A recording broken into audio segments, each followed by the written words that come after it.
Ken Davis was the first to arrive at Great American Ballpark more than 5 hours before the service began. He reflected quietly on his own son, who was in the Army unit that found Matt Maupin. I think a lot of people, at least locally, lose sight of the fact that although it is for Matt, I see this as it's for everybody that served in the United States service.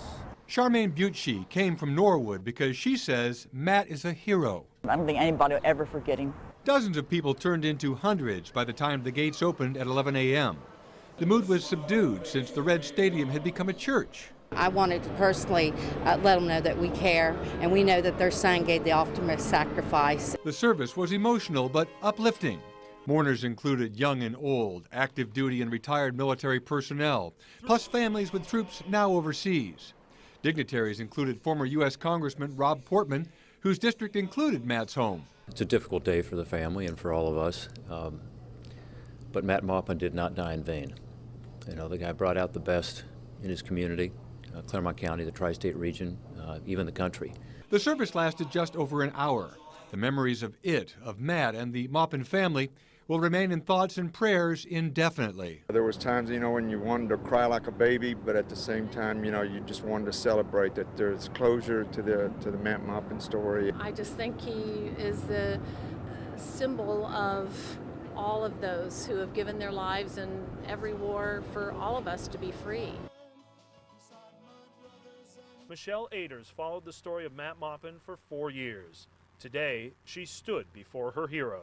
I never knew Matt, but I just, all the news coverage and everything, I don't know, I felt like I did know him, and I'm glad he's finally home, and so I decided to come visit.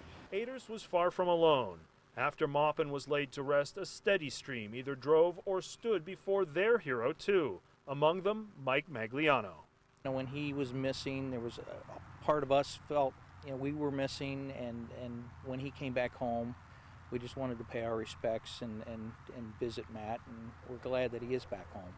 Maupin's cortege arrived under an enormous American flag. Patriot Guard riders journeyed from as far away as West Virginia to pay their respects.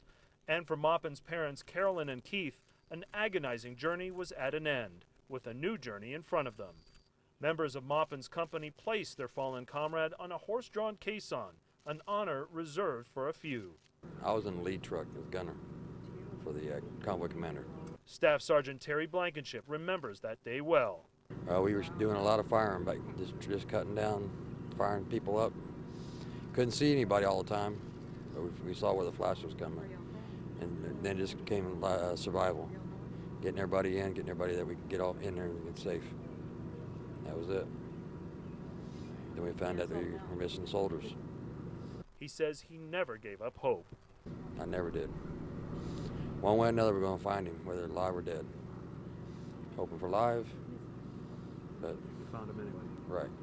Staff Sergeant Matt Maupin was indeed never forgotten by his community or his country.